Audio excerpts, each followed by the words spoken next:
Welcome to Bihar matters. आप सभी विद्यार्थियों का स्वागत है हमारे आज के इस विशेष गहन विश्लेषण में। नमस्कार। और आज का जो हमारा विषय है वो आपकी परीक्षाओं के दृष्टिकोण से बहुत बहुत ही महत्वपूर्ण होने वाला है। बिल्कुल। आज हम सिर्फ पन्नों पर छपे हुए नंबरों के ऊपर ऊपर की बातें नहीं करेंगे, बल्कि इन आंकड़ों की पूरी तह तक जाएंगे। जी। आज हमारे सामने रिसर्च पेपर्स और डेटा शीट का एक बहुत ही महत्वपूर्ण स्टैक है। ये पूरी सामग्री राष्ट्रीय परिवार स्वास्थ्य सर्वेक्षण, जिसे आमतौर पर हम NFHS कहते हैं, उस पर आधारित है। और ये चर्चा उन सभी कैंडिडेट्स के लिए विशेष रूप से मूल्यवान है जो बिहार गवर्नमेंट एग्जाम्स की तैयारी कर रहे हैं। एकदम सही कहा। चाहे वो BPSC हो, SSC हो, railway, Bihar CGL, BSSC, SI या फिर टीचर एग्जाम्स हो, हमारा आज का मिशन बिहार की स्वास्थ्य और जनसांख्यिकीय रूपरेखा, यानी जो हेल्थ और डेमोग्राफिक प्रोफाइल है, उसे डिकोड करना है। और इसमें हमने NFHS 4, NFHS 5 और जो नवीनतम आ रहा है NFHS 6, उन सभी के संदर्भों को शामिल किया है। देखिए, इसका उद्देश्य सिर्फ प्रतिशत या नीरस आंकड़े पढ़ना नहीं है। जो प्रतियोगी परीक्षाओं की गहराई से तैयारी कर रहे हैं और सतही जानकारी से आगे बढ़कर एक एक ठोस समझ बनाना चाहते हैं, उनके लिए ये चर्चा एक बेहतरीन शॉर्टकट साबित होगी। बिल्कुल, क्योंकि जब इतने बड़े पैमाने के डेटा सेट सामने आते हैं तो अक्सर नंबरों का बोझ हावी हो जाता है। हाँ, नंबर याद रखना मुश्किल होता है। जी, लेकिन अगर इन नंबरों के पीछे के पैटर्न पर ध्यान दिया जाए तो समाज की दिशा बहुत स्पष्ट रूप से नजर आने लगती है। नीतियां कहाँ सर कर रही हैं और कहाँ रणनीति बदलने की सख्त जरूरत है, ये सब इन आंकड़ों में छिपा है। तो चलिए इन आंकड़ों की भूल भुलैया में उतरते हैं। सबसे पहले तो ये समझना जरूरी है कि ये डेटा सरकार और कुछ बड़े जनसंख्या रिसर्च संस्थानों ने मिलकर तैयार किया है। बिल्कुल। इसके अलग-अलग राउंड्स का जिक्र है, जैसे 2015-16 का NFHS 4 और फिर 2019-21 का 5 और अब छठा राउंड। तो ये सर्वेक्षण इतना महत्वपूर्ण क्यों माना जाता है? हमारी परीक्षाओं में ये बार-बार क्यों पूछा जाता है? इसका सीधा सा कारण है, इसे भारत में स्वास्थ्य, पोषण, प्रजनन और परिवार नियोजन का सबसे बड़ा और प्रामाणिक सर्वेक्षण माना जाता है। मतलब ये सबसे ऑथेंटिक सोर्स है। एकदम ऑथेंटिक। स्वास्थ्य एवं परिवार कल्याण मंत्रालय और international institute for population sciences यानी IIPS, ये दोनों मिलकर इसे संचालित करते हैं। इसकी प्रामाणिकता का मुख्य कारण इसका विशाल दायरा है। घर घर जाके जो जमीनी हकीकत दर्ज की जाती है। जी बिल्कुल वही। NFHS 5 की तो बहुत विस्तृत राज्यवार और जिलेवार आंकड़े मौजूद हैं और नवीनतम NFHS 6 2023-24 के रुझानों को अपडेट कर रहा है। इसके जरिए हम समय के साथ आए बदलावों को माप सकते हैं। बदलावों की बात करें तो अगर हम अपने स्रोतों को देखें तो प्रजनन दर यानी फर्टिलिटी को लेकर एक बहुत ही स्पष्ट रुझान दिख रहा है। ऐसा लग रहा है कि समय के साथ परिवार नियोजन को लेकर लोगों की सोच बदल रही है। आंकड़े इसकी पूरी गवाही देते हैं। देखिए, कुल प्रजनन दर, जिसे हम टोटल फर्टिलिटी रेट या TFR कहते हैं, उसका सीधा अर्थ ये है कि एक महिला अपने जीवन काल में औसतन कितने बच्चों को जन्म दे रही है। और ये आंकड़ा BPSC के लिए बहुत जरूरी है। बहुत ज्यादा। NFHS 4 में बिहार की TFR 3.4 थी, जो घटकर NFHS 5 में 3.0 हो गई है। 3.4 से सीधे 3.0 पर आना, ये तो एक सकारात्मक गिरावट है। हाँ, ये एक बहुत सकारात्मक संकेत है। ये दर्शाता है कि छोटे परिवारों की अहमियत को समझा जाने लगा है। लेकिन तस्वीर का दूसरा पहलू भी है। बिल्कुल। दूसरा पहलू ये है कि 3.0 का ये आंकड़ा आज भी भारत के सभी राज्यों में सबसे अधिक है। इसका मतलब है कि गिरावट तो आई है, लेकिन बाकी देश के मुकाबले हमारी गति अभी भी धीमी है। इस 3.0 की दर का राज्य के भविष्य या जनसांख्यिकी पर क्या असर पड़ता है? देखिए, इसका सीधा असर राज्य के संसाधनों पर पड़ता है। जब प्रजनन दर सबसे अधिक होती है तो इसका मतलब है कि आबादी में बच्चों और युवाओं का अनुपात तेजी से बढ़ रहा है, जिसे हम डेमोग्राफिक डिविडेंड या पॉपुलेशन मोमेंटम भी कहते हैं। सही कहा।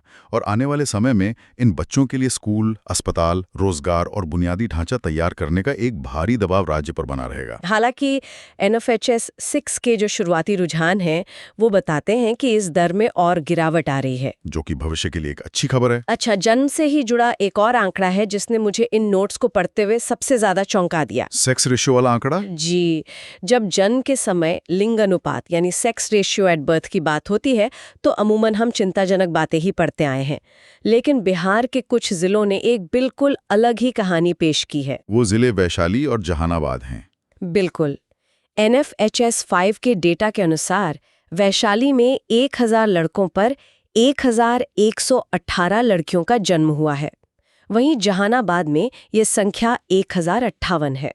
यह एक बहुत ही अद्भुत और सकारात्मक रुझान है। अक्सर समाज में हम लड़कों की चाहत के किस्से सुनते हैं, लेकिन 1000 लड़कों पर 1118 लड़कियां होना एक बहुत बड़े सामाजिक बदलाव की तरफ इशारा करता है। देखिए, ये सिर्फ कोई सांख्यिकीय संयोग नहीं है। ये दर्शाता है कि भ्रूण हत्या जैसी कुप्रथाओं के खिलाफ दशकों से जो सामाजिक और कानूनी लड़ाइयां लड़ी जा रही थी, उनका असर अब जमीन पर दिख रहा है। बेटियों के जन्म को न सिर्फ स्वीकार किया जा रहा है, बल्कि उनका स्वागत भी हो रहा है। बिल्कुल। हालांकि ये कुछ खास जिलों का डेटा है, लेकिन ये एक बहुत बड़ा मनोवैज्ञानिक और सांस्कृतिक बदलाव है। ये साबित करता है कि जब सामाजिक चेतना और सरकारी नीतियां मिलकर काम करती हैं, तो पुरानी रूढ़ियां टूटती हैं। उम्मीद की इसी कड़ी में अगर हम मातृ और शिशु स्वास्थ्य के मोर्चे पर देखें तो वहां भी अच्छी खबरें हैं। रिपोर्ट में संस्थागत प्रसव यानी अस्पतालों और स्वास्थ्य केंद्रों में होने वाली डिलीवरी को लेकर काफी सकारात्मक बदलाव दर्ज किए गए हैं। संस्थागत प्रसव के आंकड़ों में भारी उछाल आया है। NFHS 4 के समय ये 63% था, जो NFHS 5 में छलांग लगाकर 76% हो गया है। 63 से सीधे 76%? जी, और इसके साथ ही टीकाकरण यानी इम्यूनाइजेशन के मोर्चे पर भी अच्छी प्रगति हुई है। लगभग 71% बच्चों को 12 से 23 महीने की उम्र तक सभी बुनियादी टीके मिल चुके हैं। ये तो स्वास्थ्य बुनियादी ढांचे की एक बहुत बड़ी जीत लगती है। इसका सीधा मतलब है कि एम्बुलेंस सेवाएं और स्वास्थ्य केंद्रों तक लोगों की पहुंच बेहतर हुई है। इस प्रगति का सबसे बड़ा श्रेय जमीनी स्तर पर काम करने वाली आशा कार्यकर्ताओं और सुधरते ग्रामीण स्वास्थ्य नेटवर्क को जाता है। जब 76% बच्चे सुरक्षित माहौल में मेडिकल प्रोफेशनल्स की देखरेख में जन्म लेते हैं, तो मातृ मृत्यु दर और शिशु मृत्यु दर दोनों में स्वाभाविक रूप से कमी आती है। और 71% टीकाकरण ये सुनिश्चित करता है कि आने वाली पीढ़ी को पोलियो, खसरा और टीबी जैसी जानलेवा बीमारियों से एक मजबूत सुरक्षा कवच मिले। एकदम सही विश्लेषण है आपका। लेकिन देखिए, इन सकारात्मक आंकड़ों के ठीक बगल में हमारे इसी डेटा शीट में एक ऐसी कड़वी सामाजिक सच्चाई भी दर्ज है जो इस पूरी सफलता की कहानी पर एक बड़ा सवालिया निशान लगा देती है। आप बाल विवाह वाले आंकड़े की बात कर रही हैं? जी, स्वास्थ्य ढांचा तो सुधर रहा है, लेकिन 20 से 24 वर्ष की आयु वर्ग की लगभग 40.8% महिलाओं का विवाह 18 वर्ष की आयु से पहले ही हो गया है, लगभग 41%। ये उच्च स्तर बहुत कुछ सोचने पर मजबूर करता है। ये हमारे समाज का सबसे बड़ा विरोधाभास है। एक तरफ स्वास्थ्य सेवाओं की आपूर्ति बेहतर हुई है, महिलाएं अस्पताल पहुंच रही हैं, लेकिन दूसरी तरफ सामाजिक निर्णय लेने की क्षमता और महिलाओं के अधिकारों के मामले में तस्वीर बहुत पिछड़ी हुई है। बिल्कुल। लगभग 41% लड़कियों की शादी कानूनी उम्र से पहले हो जाना सिर्फ एक सामाजिक समस्या नहीं है, ये एक गंभीर मेडिकल संकट भी है। क्योंकि एक 16 या 17 साल की लड़की का शरीर गर्भावस्था के लिए पूरी तरह तैयार ही नहीं होता। सही कहा आपने। न जैविक रूप से और न ही मानसिक रूप से। भले ही वो डिलीवरी के लिए किसी अत्याधुनिक अस्पताल में पहुंच जाए, लेकिन कम उम्र में गर्भधारण के कारण जो जटिलताएं होती हैं, उन्हें अस्पताल की इमारतें खत्म नहीं कर सकती। जैसे कि प्रीमेच्योर बर्थ या कम वजन वाले बच्चे का जन्म। जी, और मां के शरीर में खून की भारी कमी जैसी समस्याएं बढ़ जाती हैं। बाल विवाह का यह चलन हमारे उन सभी शानदार चिकित्सा उपलब्धियों के असर को आधा कर देता है और राज्य के समग्र विकास की गति को धीमा कर देता है। ये एक बहुत गहरी बात है कि सिर्फ अस्पताल की इमारतें खड़ी कर देने भर से समस्या जड़ से खत्म नहीं होती। और शायद इसी कम उम्र के विवाह और कमजोर शरीर का सीधा असर हमें अपने अगले बिंदु में देखने को मिलता है, पोषण का संकट। बिल्कुल। कुपोषण को लेकर इस रिपोर्ट में जो तकनीकी शब्द इस्तेमाल हुए हैं, स्टंटिंग, वेस्टिंग, ये थोड़े जटिल हैं विद्यार्थियों के लिए। इनका असल मतलब क्या है? इन तकनीकी शब्दों का जमीनी असर समझना परीक्षाओं के लिए बहुत जरूरी है। देखिए, स्टंटिंग का मतलब है उम्र के हिसाब से बच्चों की लंबाई कम रह जाना। उम्र के अनुसार कम लंबाई। जी, NFHS 4 में ये 48% था, जो घटकर 43% तो हुआ है, लेकिन अभी भी ये आंकड़ा बहुत ज्यादा है। स्टंटिंग कोई अचानक होने वाली बीमारी नहीं है। ये इस बात का संकेत है कि लंबे समय तक यानी क्रॉनिक रूप से बच्चे को सही पोषण नहीं मिला। और इसका सीधा असर शारीरिक विकास के साथ साथ दिमागी विकास पर भी पड़ता है, जो आगे चलकर उनकी सीखने की क्षमता को कम करता है। एकदम सही। और वेस्टिंग, मैंने देखा कि वेस्टिंग का आंकड़ा 30% है, गंभीर वेस्टिंग 9% है और अंडरवेट यानी कम वजन वाले बच्चे 41% है। स्रोत बताते हैं कि ये आंकड़े पूरे भारत में सबसे ऊंचे स्तरों में से एक है। वेस्टिंग का मतलब है लंबाई के अनुपात में वजन का बहुत कम होना। यह किसी हालिया भुखमरी या गंभीर बीमारी की तरफ इशारा करता है। मतलब ये अक्यूट कुपोषण है। हाँ, अक्यूट। और गंभीर वेस्टिंग का 9% होना बहुत चिंता का विषय है, क्योंकि ऐसे बच्चों में मृत्यु का जोखिम सबसे ज्यादा होता है। अब आप सोचिए, जब 43% बच्चे स्टंटिंग का और 41% बच्चे कम वजन का शिकार हों, तो आने वाले समय में जो युवा कार्यबल तैयार होगा, उसकी शारीरिक और बौद्धिक क्षमता कितनी प्रभावित होगी। ये तो भविष्य की पीढ़ियों की क्षमता को सीमित कर देने वाला एक बड़ा संकट है। बिल्कुल। कुपोषण के इसी चक्र में एक और बात मुझे बहुत हैरान करने वाली लगी। हम अभी बात कर रहे थे कि संस्थागत प्रसव बढ़ गए हैं, स्वास्थ्य सुविधाएं बेहतर हुई हैं, जी। लेकिन इसके बावजूद महिलाओं में एनीमिया यानी खून की कमी NFHS4 के 60% से बढ़कर NFHS5 में लगभग 63% हो गई है। और ये सिर्फ महिलाओं तक सीमित नहीं है, 69% बच्चे भी इससे पीड़ित हैं। ये एक बहुत गंभीर विरोधाभास है। स्वास्थ्य व्यवस्थाएं मजबूत होने के बावजूद खून की कमी क्यों बढ़ रही है? इसे सार्वजनिक स्वास्थ्य की भाषा में हिडन हंगर या छिपी हुई भुखमरी कहा जाता है। छिपी हुई भुखमरी? जी। एनीमिया का ये बढ़ता ग्राफ ये चीख कर बता रहा है कि केवल पेट भरना और सही पोषण पाना, ये दो बहुत अलग चीजें हैं। लोगों को कैलोरी तो मिल रही हैं, जैसे चावल या गेहूं से पेट भर रहा है, लेकिन उनके भोजन से आयरन, फोलिक एसिड और विटामिन जैसे सूक्ष्म पोषक तत्व पूरी तरह गायब है। यानी भोजन की थाली में विविधता नहीं है, डाइवर्सिटी की कमी है। एकदम सही। और इसी से एक नई समस्या पैदा हो रही है, जिसे हम दोहरे बोझ या डुअल बर्डन ऑफ मॉलन्यूट्रिशन कहते हैं। हमारे स्रोतों के अनुसार 42% महिलाएं और 36% पुरुष या तो बहुत पतले हैं या फिर मोटापे के शिकार हैं। ये थोड़ा अजीब लगता है सुनने में, मोटापा और कुपोषण एक साथ। अमूमन मोटापे को तो लोग खाते पीते घर की निशानी मानते हैं। और यही समाज की सबसे बड़ी गलतफहमी है। कुपोषण का मतलब सिर्फ भूखा रहना या हड्डियों का ढांचा दिखना नहीं होता। तो फिर क्या होता है? देखिए, जब भोजन में प्रोटीन, विटामिन और फाइबर की कमी होती है और उसकी जगह केवल सस्ते कार्बोहाइड्रेट्स या अस्वस्थ वसा ले लेते हैं, तो शरीर को जरूरी ताकत नहीं मिलती, लेकिन वजन तेजी से बढ़ने लगता है। जैसे फास्ट फूड या सिर्फ आलू चावल का ज्यादा सेवन? बिल्कुल। इसे ऐसे समझ सकते हैं जैसे किसी गाड़ी में सस्ता और मिलावटी ईंधन डाल दिया गया हो। गाड़ी बाहर से बड़ी दिख सकती है, लेकिन उसका इंजन अंदर से खराब हो रहा है। समाज का एक हिस्सा पर्याप्त भोजन न मिलने के कारण कमजोर है और दूसरा हिस्सा गलत तरह का भोजन खाने के कारण मोटापे का शिकार हो रहा है। लेकिन अंदर से दोनों ही खोखले और एनीमिक हैं। जी, दोनों ही कुपोषण का शिकार हैं। ये छिपी हुई भुखमरी का कॉन्सेप्ट वाकई आंखें खोलने वाला है और परीक्षाओं के लिए बहुत महत्वपूर्ण भी। इससे साफ होता है कि समाज में पोषण को लेकर जागरूकता की कितनी कमी है। बहुत कमी है। और जागरूकता की ही बात करें तो इस सर्वेक्षण में HIV एड्स को लेकर भी कुछ चौंकाने वाले आंकड़े दिए गए हैं।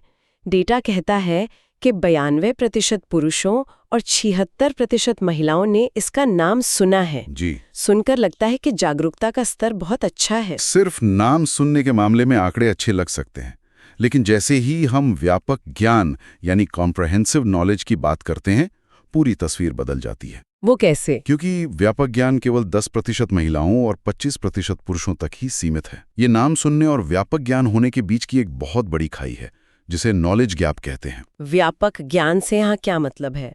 क्या सिर्फ बीमारी का नाम जानना काफी नहीं है? बिल्कुल नहीं। सिर्फ नाम सुन लेना जागरूकता नहीं है। किसी ने शायद रेडियो पर एक विज्ञापन सुन लिया हो या सड़क किनारे कोई पोस्टर देख लिया हो, लेकिन व्यापक ज्ञान का मतलब है कि क्या वे जानते हैं कि ये कैसे फैलता है, और क्या वे ये जानते हैं कि ये किन चीजों से नहीं फैलता, जैसे साथ खाने या हाथ मिलाने से? एकदम सही। क्या वे इसके बचाव के सही तरीके जानते हैं? जब इन विशिष्ट सवालों की बात आती है तो जानकारी का प्रतिशत धड़ाम से नीचे गिर जाता है। और आधी अधूरी जानकारी तो कई बार अज्ञानता से भी ज्यादा खतरनाक होती है। बिल्कुल, क्योंकि यही आधी अधूरी जानकारी समाज में डर और कलंक को जन्म देती है। लोग बीमारी से पीड़ित व्यक्ति का सामाजिक बहिष्कार करने लगते हैं क्योंकि उन्हें लगता है कि छूने से बीमारी फैल जाएगी। ये स्पष्ट करता है कि स्वास्थ्य संचार रणनीतियों को सिर्फ नारों से आगे बढ़कर गहरी और विस्तृत शिक्षा पर ध्यान देना होगा। ये कम्युनिकेशन स्ट्रैटेजी बदलनी होगी। बीमारी से जुड़ा एक और डर आर्थिक होता है। जब हम स्वास्थ्य बीमा यानी हेल्थ इंश्योरेंस की बात करते हैं तो डेटा में साफ जिक्र है कि केवल 15% घरों में ही किसी भी प्रकार का स्वास्थ्य बीमा कवरेज है। ये तो बहुत ही डरावना आंकड़ा है। ये दर्शाता है कि आर्थिक सुरक्षा के मोर्चे पर एक बहुत बड़ी आबादी कितनी कमजोर स्थिति में है। 15% कवरेज का मतलब है कि 85% परिवार ऐसे हैं जिनके पास गंभीर बीमारी की स्थिति में कोई आर्थिक सुरक्षा जाल नहीं है। बिल्कुल। भारत में और विशेष रूप से बिहार जैसे राज्यों में आउट ऑफ पॉकेट एक्सपेंडिचर यानी इलाज पर अपनी जेब से होने वाला खर्च बहुत अधिक होता है। इसका सीधा मतलब है कि अगर घर में कोई गंभीर रूप से बीमार पड़ जाए तो पूरी जमा पूंजी खत्म हो सकती है। जमा पूंजी खत्म होने के साथ साथ कई बार खेत गिरवी रखने पड़ते हैं, भारी कर्ज लेना पड़ता है। किसी परिवार में एक गंभीर बीमारी पूरे परिवार को रातों रात गरीबी रेखा के नीचे धकेलने के लिए काफी होती है। और बीमा की ये कमी स्वास्थ्य सेवाओं का लाभ उठाने में एक बहुत बड़ी आर्थिक बाधा बन जाती है। जी, लोग पैसे बचाने के चक्कर में तब तक अस्पताल नहीं जाते जब तक स्थिति बिल्कुल बेकाबू ना हो जाए। खैर, इन सब गहरी चुनौतियों के बीच स्रोतों के अंतिम हिस्से में कुछ राहत देने वाली बातें भी दर्ज हैं। हाँ, बुनियादी ढांचे को लेकर। जी, NFHS 5 का डेटा दिखाता है कि स्वच्छ भारत मिशन और PM उज्ज्वला योजना जैसी प्रमुख नीतिगत पहलों का जमीनी स्तर पर व्यापक प्रभाव पड़ा है। इन सरकारी योजनाओं के परिणाम सर्वेक्षणों में साफ झलकते हैं। स्वच्छता सुविधाओं और बिजली की पहुंच में बहुत सुधार देखने को मिला है। और खाना पकाने के लिए लकड़ी या उपलों की जगह स्वच्छ ईंधन यानी गैस सिलेंडर की उपलब्धता ने महिलाओं के श्वसन स्वास्थ्य पर एक बहुत ही सकारात्मक असर डाला है। और शायद आपको पता हो, इसका असर पोषण और बच्चों के स्वास्थ्य पर भी सीधा पड़ता है। वो कैसे? गैस सिलेंडर का पोषण से क्या संबंध है? देखिए, ये एक पूरा इंटरकनेक्टेड सिस्टम है। जब घरों में शौचालय बनते हैं और खुले में शौच कम होता है तो एक स्वच्छ वातावरण बनता है। हाँ, जिससे बीमारियां कम होती हैं। बिल्कुल। इससे बच्चों में डायरिया और आंतों के अन्य संक्रमण कम होते हैं। जब बच्चे बार बार बीमार नहीं पड़ते तो उनके शरीर में जो भी थोड़ा बहुत पोषण जाता है वो टिकता है और ये अंततः स्टंटिंग और वेस्टिंग को कम करने में मदद करता है। मतलब स्वच्छ ईंधन और स्वच्छता सीधे तौर पर कुपोषण को रोकते हैं। जी, इसलिए किसी भी एक आंकड़े को दूसरे से अलग करके नहीं देखा जा सकता।